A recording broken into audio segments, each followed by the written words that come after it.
Isabel Caro is as shocking a poster girl as you will ever see.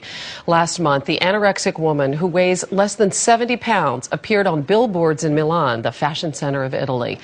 Looking at her made us wonder if she would actually survive.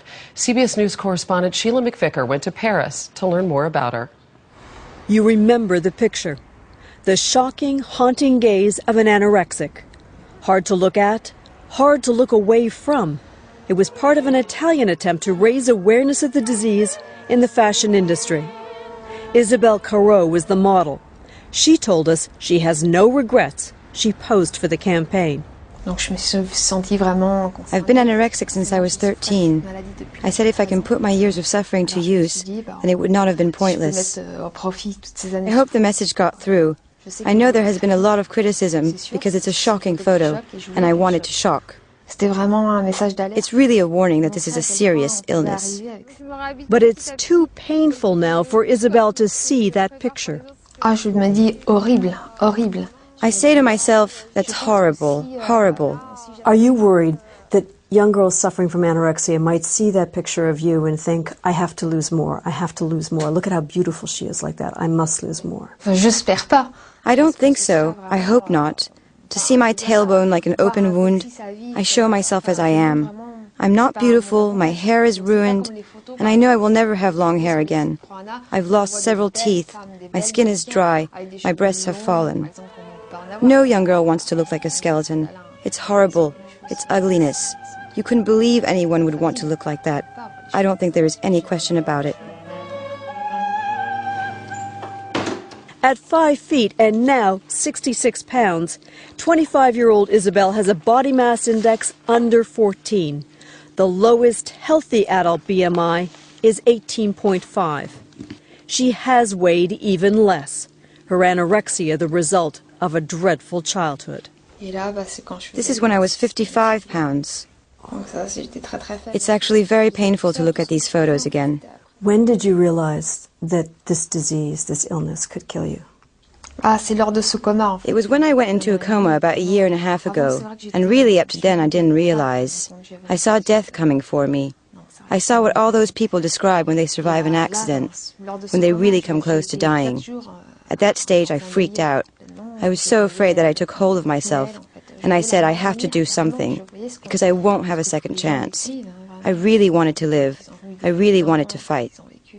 Isabel left her family and moved to the south of France. She's found a doctor who specializes in treating eating disorders. She sees a psychotherapist, has her blood and heart checked regularly.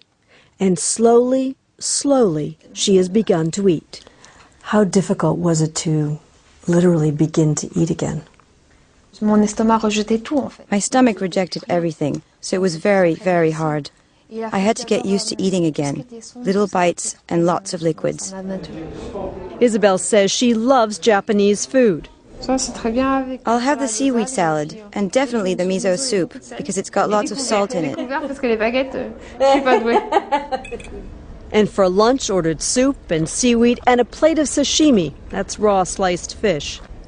A whole cup of tea is sometimes just too much. She cradles the cup for warmth. Pasta and rice are still too heavy. She never uses olive oil. But there is progress. I've put on weight since the campaign photo was taken in April. I've gained more than 4 pounds, and I now weigh 32 kilos. And that's a big success. You're 32 kilos now. That's about 66, 67 pounds, and that's a big success. Yes, it's definitely a big success. I haven't put on any weight since I was a teenager. I was hospitalized several times and fattened up, but at the time I wasn't given any psychiatric help. So 1 week later, I'd lose the weight all over again. Critics say that Isabel was too sick and not mentally competent to be able to agree to participate in the anti-anorexia campaign. She says it has helped her. Did your doctors think it was a good idea? I didn't really talk about it beforehand, but when he saw it, he said it would give me motivation to get better, to give me a project, and that was very good. For the first time in a long time, Isabel is beginning to have enough strength to believe she has a future. But there is still a long way to go. Tell me about the freckles on your face. Do you paint the freckles on your face? I do have freckles naturally, but I use makeup to accentuate them because I like to bring out my eyes. Because if someone is looking at my eyes, they are not looking at the rest of me. Sheila McVicker, CBS News, Paris.